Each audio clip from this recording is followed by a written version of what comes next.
بسم اللہ الرحمن الرحیم۔ السلام علیکم۔ ویلکم ٹو عروج وائس چینل۔ تمام ویڈیو اپڈیٹس کے لیے میرے چینل کو سبسکرائب کیجئے اور بیل نوٹیفیکیشن کو آن کر دیں تاکہ آپ کو ملتی رہیں دلچسپ اور بہترین کہانیاں۔ دوستو، آج میں آپ کے لیے ایک انتہائی خوفناک کہانی لے کر آئی ہوں۔ شام ہوتے ہی آسمان پر گہری سیاہ بادلوں نے ڈیرے جما لیے تھے۔ مہر خاموشی ہر طرف سبک رفتاری کی مانند پھیل رہی تھی۔ شریر گرم ہوائیں ہر سو تلوار بے نیام کی طرح چل رہی تھی۔ چار سو ہو کا عالم تھا۔ اسی اثنا میں گاؤں کے رہائشی جلدی سے اپنے اپنے کاموں کو نپٹا رہے تھے۔ ہر فرد کی کوشش تھی کہ جلد از جلد اپنے کاموں کو مکمل کر کے پرسکون نیند سے لطف اندوز ہو سکے۔ لیکن یہ شام گزشتہ شاموں کی طرح نہیں تھی۔ لوگوں کو کیا معلوم کہ یہ شب ہم پر عذاب بن کر مسلط ہوگی؟ ان کو کیا معلوم تھا کہ نیند کی گہری وادی میں سو کر کھو جانے والے آج کرب و بلا کی سختیاں جھیلیں گے؟ ان کو کیا معلوم تھا کہ پرلطف خوابوں سے سرور حاصل کرنے والے خوف کی زنجیروں میں جکڑ دیے جائیں گے؟ وقت کے گزرنے کے ساتھ ساتھ اندھیرا بھی بڑھتا گیا۔ باہر گئے ہوئے لوگ بھی اپنے گھروں کو لوٹ آئے تھے کہ دفعتاً کڑک دار کہکہوں سے فضا گونج اٹھی۔ پرسکون رات پرسوز شور میں تبدیل ہو گئی۔ لوگ اپنے گھروں سے نکل کر باہر بڑے میدان میں جمع ہو چکے تھے۔ فضا میں جگہ جگہ آگ کے شعلے بلند ہو رہے تھے۔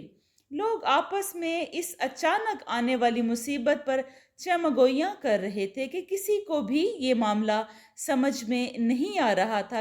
یہاں تک کہ استاد صالح و میاں شاکر بھی حیران و پریشان بت بنے کھڑے تھے۔ استاد صالح نے لوگوں کو بتایا کہ میں ابھی تک معاملہ کی تہ تک تو نہیں پہنچ سکا ہوں۔ ہاں، مجھے اتنا معلوم ہے کہ یہ شیطانی طاقتیں ہیں جو گاہے بگاہے انسانوں کو تنگ کرتی رہتی ہیں۔ استاد صاحب نے لوگوں کو تاکید کی کہ جس کو قرآن پاک کی جو آیات یاد ہوں وہ اس کا ورد کرتا رہے، اللہ تعالیٰ بہتری والا معاملہ فرمائیں گے۔ استاد صالح کی بات سن کر لوگ اپنے گھروں کو لوٹ گئے، لیکن وہ خوف کے مارے سو نہ سکے۔ صبح ہوتے ہی لاؤڈ سپیکر میں ایک اعلان ہوا جس نے لوگوں کی رہی سہی طاقت کو بھی چھین لیا۔ حضرات، بہت ہی افسوس کے ساتھ اعلان کیا جاتا ہے کہ استاد نیک بخت اس دنیا فانی سے وفات پا چکے ہیں۔ یہ اعلان سننے کی دیر تھی کہ پورے گاؤں میں صف ماتم بچھ گئی۔ ہر آنکھ اشکبار تھی۔ لوگ ایسے بے حال ہو رہے تھے جیسے ان کے سر سے کسی انتہائی شفیق ہستی کا سایہ اٹھ گیا ہو۔ دوستوں کی طرف سے وفات سے 2 دن پہلے کی گئی وصیت کرنا چاہتا ہوں۔ استاد نیک بخت نے شاگردوں کی طرف سوالیہ نظروں سے دیکھا۔ جی استاد محترم، ہم آپ کی وصیت کو ضرور پورا کریں گے اور اس کو پورا کرنے میں اپنی ہی خوش قسمتی سمجھیں گے۔ استاد صالح اور میاں شاکر نے بیک وقت زبان ہو کر عرض کی، بات یہ ہے کہ میری وفات کے بعد تم دونوں کو وادی المرگ میں جانا پڑے گا، کیونکہ مجھے خوف ہے کہ وہ شیطانی طاقتیں قید کر رکھی تھیں وادی المرگ میں میری وفات کے بعد لوگوں کو تنگ کریں گی اور انہیں نقصان پہنچائیں گی۔ اس لیے تم لوگ وہاں جا کر انہیں دوبارہ قید کر دینا۔ بیٹا، یاد رکھو، اگر تم لوگوں کے ساتھ خیر خواہی کرو گے تو خدا تم پر مہربان ہوگا۔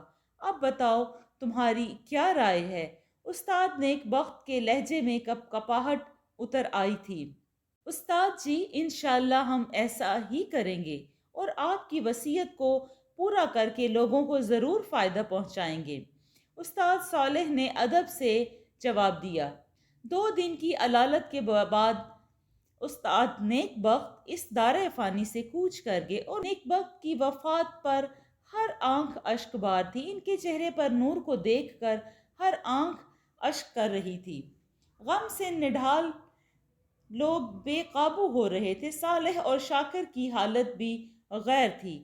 3 دن کے سوگ کے بعد شاکر اور صالح اپنے گھروں کو واپس آ گئے۔ حالات معمول پر آنے کے بعد دونوں اپنے علاقے میں استاد کی وراثت لیے مصروف عمل ہو گئے۔ قصبہ کی آبادی چونکہ کافی تھی، اس لیے بہت جلد انہوں نے مقبولیت حاصل کر لی اور اپنے اخلاق کی بدولت دیکھتے ہی دیکھتے ان کے گرد ایک جمع غفیر ہو گیا۔ میاں شاکر کا ایک بیٹا تھا جس کا نام زاہد تھا۔ اس طرح زاہد کی ایک بیٹی تھی جس کا نام سمیرہ تھا۔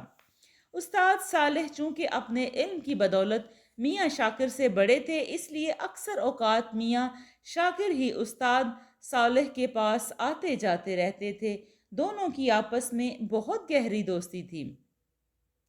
ایک دن میاں صاحب نے اپنے بیٹے کو کہا، آپ کے چچا صالح آپ کو بہت یاد کرتے ہیں، کبھی میرے ساتھ چلو اور ان سے ملاقات کریں۔ ٹھیک ہے ابو جی، کل جب آپ جائیں گے تو مجھے بھی ساتھ لے جائیے گا، زاہد نے کہا۔ اگلے دن پہلے پہر باپ بیٹا استاد صالح کے گھر جا پہنچے۔ واہ شاکر، آج تم اپنے چاند سے لال کو بھی ساتھ لے آئے، اچھا کیا، استاد صالح نے پرتپاک استقبال کرتے ہوئے کہا۔ جی بس میں نے سوچا کہ آج بھائی کی خواہش کو پورا کر ہی دوں۔ میاں شاکر نے کہا، کیسے ہو بیٹا، آؤ ادھر میرے پاس بیٹھو۔ شکریہ انکل، میں ٹھیک ہوں، زاہد نے مسکراتے ہوئے جواب دیا۔ بیٹی سمیرہ، استاد نے پکارا۔ جی ابا جی۔ سمیرہ تیزی سے آتے ہوئے زاہد کو دیکھ کر تھوڑی دیر کے لیے جھجکی، پھر شرماتے ہوئے سلام کیا اور استاد صالح کو سوالیہ نظروں سے دیکھنے لگی۔ بیٹی، یہ آپ کے چچا میاں شاکر اور یہ ان کے بیٹے ہیں زاہد، ان کی خاطر تواضع کرو۔ جی ابو جی۔ زاہد نے سمیرہ کو کنکھیوں سے دیکھا تو سمیرہ نے بھی اس کو دھیرے سے مسکرا کر واپس چلی گئی۔ کچھ دیر بعد وہ ہاتھ میں ٹرے لیے نمودار ہوئی۔ زاہد نے اپنی نظر اٹھا کر دیکھا تو نشیلی آنکھوں والی خوبصورت نینوں والی ایک پیاری سی گڑیا اس کے سامنے موجود تھی۔ زلف عنبری اس کے رخساروں سے اٹکیلیاں کر رہی تھیں۔ حیا کے مارے اس کے گلابی رخسار سرخ ہو چکے تھے۔ زاہد بیچارہ تو دیکھتے ہی پہلی نظروں میں دل ہار بیٹھا اور وہ اپنی نگاہوں کو اس کے جادوئی حسن سے ہٹانا بھول گیا۔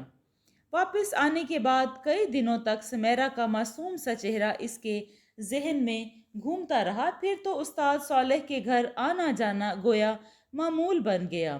اب تو دونوں کے درمیان کافی حد تک بے تکلفی بڑھ گئی تھی، گویا کہ سمیرہ زاہد کی زندگی بن گئی تھی۔ وقت کی فطرت ہے گزرنا، یہ روکنے سے رکتا نہیں، تھامنے سے تھمتا نہیں۔ ایک وقت آیا جب استاد صالح کو کسی ضروری کام کی وجہ سے دوسرے شہر جانا پڑا، جہاں انہیں 4 دن رکنے تھے۔ اسی دوران سمیرہ کے ساتھ ایک عجیب و غریب واقعہ پیش آیا۔ کسی کے ذہن میں بھی نہیں تھا کہ ایسا ہو جائے گا۔ ہوا یہ کہ استاد صالح کو گئے پہلا دن تھا، آدھی رات کا وقت تھا تو سمیرہ کے کمرے سے دلدوز چیخیں سنائی دیں جس نے دور دور تک لوگوں کو جگا دیا۔ سمیرہ کی ماں ننگے پاؤں سمیرہ کے کمرے کی طرف بھاگی۔ فاطمہ جب پہنچی تو بیٹی کا دل دہلا دینے والا منظر سامنے تھا۔ پسینے سے شرابور بار بکھرے ہوئے دوپٹہ غائب، خوف سے آنکھیں پھٹی ہوئی تھیں، چہرے پر ہوائیاں اڑتی ہوئی عجب حالت سے دوچار تھی۔ میری پیاری بیٹی، میری جان و جگر، کیا بات ہے، کیا ہوا ہے، کس نے تمہاری یہ حالت کی ہے؟ پریشان حال ماں نے آتے ہی کئی سوال کر ڈالے، مگر مجال ہے کہ سمیرہ پر کوئی اثر ہوا ہو، وہ تو جیسے مٹی کی دیوار ہو۔ بیٹا بتاؤ تو صحیح کیا ہوا ہے؟ ماں نے سمیرہ کے کندھے سے پکڑ کر زور سے جھنجھوڑا۔ ہاں نہیں نہیں ماں، کچھ نہیں ہوا، وہ ایک دم چونکتے ہوئے بولی۔ کیا؟ چیخوں سے ساری بستی کو سر پر اٹھایا ہوا تھا اور کہتی ہو کہ کچھ نہیں ہوا؟ اپنی حالت دیکھو، ماں نے فاطمہ سے کہا۔ سمیرہ نے اپنی ماں فاطمہ سے کہا۔ چلو بتاؤ، شاباش۔ فاطمہ کے لہجے میں منت و سماجت اتر آئی۔ امی، میں سوئی ہوئی تھی کہ دفعتر مجھے محسوس ہوا میرے کمرے کا دروازہ کھلا ہے اور کوئی اندر آیا ہے۔ میں اپنا وہم سمجھ کر توجہ نہ دی، لیکن کچھ ہی دیر بعد قدموں کی چاپ سنائی دی۔ اب کی بار میں نے آنکھیں کھولی تو امی وہ فاطمہ سے لپٹ کر بچوں کی طرح رونے لگی۔ فاطمہ سمجھ گئی کہ اس کے ساتھ کیا ہوا ہے، کیونکہ استاد صالح کے ساتھ اس نے زندگی گزاری تھی اور اس کے سامنے اس طرح کے کئی واقعات پیش آئے تھے۔ لیکن پھر اس نے پوچھا، بیٹی بتاؤ نا پھر کیا ہوا؟ امی کیا بتاؤں؟ وہ ایک بہت بڑے قد کا دیو قامت جن تھا، جس کا سارا جسم سیاہ بالوں سے بھرا ہوا تھا۔ منہ میں دو لمبے باریک دانت باہر نکلے ہوئے تھے۔ اس کی آنکھیں گویا انگاریں تھیں۔ اتنی مکروہ شکل میں نے پہلے کبھی نہیں دیکھی۔ اس نے میری طرف انگلی سے اشارہ کیا تو میرے جسم میں آگ لگ گئی۔ سمیرا نے سارا واقعہ تفصیل سے بتایا۔ بیٹی اس نے تم سے کوئی بات نہیں کی؟ فاطمہ نے پوچھا۔ ہاں، اس نے کہا تھا کہ استاد نیک بخت نے ہمیں بہت تکلیفیں پہنچائی ہیں، ہمیں جلایا، وادی المرگ سے ہمیں قید کر لیا، لیکن اس کے مرنے کے بعد اب ہم آزاد ہیں۔ ہاں ہاں ہاں ہاں، ہم جو چاہیں کر سکتے ہیں۔ ہاں ہاں ہاں ہاں، سمیرا نے جواب دیا۔ چلو بیٹی اٹھو، وضو کر کے 2 نفل پڑھو، اللہ تعالیٰ بہتر فرمائیں گے۔ آپ کے والد صاحب جب تک نہیں آتے ہم کیا کر سکتے ہیں؟ فاطمہ نے کہا۔ سمیرا اٹھ کر وضو کرنے چلی گئی۔ ماں نے بھی وضو کیا اور دعا میں مصروف ہو گئی۔ استاد صالح کو گئے ہوئے 2 دن بیت گئے تھے۔ اگلے دن سمیرا اور زاہد کی ملاقات ہوئی۔ آج کیا بات ہے؟ بجھے سے انداز ہیں۔ زاہد نے سمیرا کی آنکھوں میں چھپی بے چینی اور اضطراب کی کیفیت کو دیکھتے ہوئے پوچھا۔ نہیں زاہد، کوئی خاص بات نہیں ہے، مسکراتے ہوئے کہا، لیکن دل کو دل سے راہ ہوتی ہے۔ زاہد نے محسوس کر لیا کہ کوئی غیر معمولی بات ہوئی ہے۔ پھر خوبصورت چہرے پر دھنک کے رنگوں کی جگہ کیوں غم کی دنیا نے ڈیرے ڈال رکھے ہیں؟ پلیز بتاؤ نا کیا ہوا ہے؟ زاہد نے منت بھرے انداز میں کہا۔ یہ غموں کا حصار بھی عجیب ہوتا ہے، جو اپنوں سے بات ہوتے ہوئے ہی ٹوٹ کر بکھر جاتا ہے۔ سمیرا کا غم بھی اشکوں کی صورت میں بہنے لگا۔ پھر کیا تھا؟ زاہد جو پہلے ہی پریشان تھا، سمیرا کے آنسو دیکھ کر تڑپ اٹھا اور کہنے لگا، پلیز سمیرا، تمہیں پتہ ہے نا تمہارے آنسو میرے لیے کتنے قیمتی ہیں، پلیز ایسا نہ کرو۔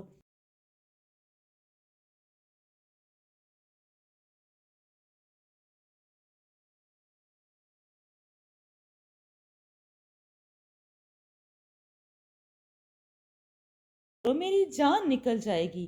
اصل بات کیوں نہیں بتاتی ہو؟ مجھے بتاؤ۔ سمیرا نے سارا واقعہ دہرایا جو گزشتہ رات اسے پیش آیا۔ تمہیں کچھ بھی نہیں ہوگا، سب ٹھیک ہو جائے گا سمیرا، تمہاری زندگی مجھے بہت عزیز ہے، تمہیں کھونے سے پہلے میں خود کو فنا کر لوں گا، زاہد نے جذباتی کیفیت میں کہا۔ اس واقعہ کے بعد سمیرا کے حالات پہلے جیسے نہیں رہے تھے۔ ہنستی مسکراتی سمیرا اب خوف کے مارے ہر وقت سوچوں میں گم رہتی۔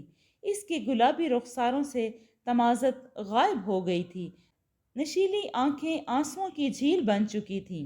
فاطمہ اس کی یہ حالت دیکھ کر دل میں کڑتی رہتی، آخر کار پریشان کیوں نہ ہوتی، کیونکہ تیسرے دن پھر وہی واقعہ پیش آیا تھا۔ اس بار تو سمیرا بے ہوش ہو گئی تھی۔ حالت ابتر سے ابتر ہوتی جا رہی تھی۔ اگر استاد صالح گھر پر موجود ہوتے پھر بھی مسئلہ حل ہو جاتے۔ وہ تو کسی مریض کے علاج کے لیے گئے ہوئے تھے، وہ بھی موت کی کشمکش میں مبتلا تھا، اس لیے ان کی اس حالت میں واپس آنا کافی دشوار تھا۔ جو جو وقت گزرتا گیا تو پریشانی میں اضافہ ہوتا گیا۔ خدا تعالیٰ کا کرم ہوا کہ چوتھے دن کی دوپہر کا وقت تھا۔ استاد صالح واپس گھر آئے۔ سمیرا کی حالت تو پہلے ہی خراب تھی، باپ کو دیکھتے ہی گلے لگ کر رو پڑی۔ استاد صالح نے جب دونوں ماں بیٹی کو پریشانی کی حالت میں دیکھا تو پوچھا، کچھ بتاؤ گے مجھے بھی کہ پتہ چلے کیا بات ہے؟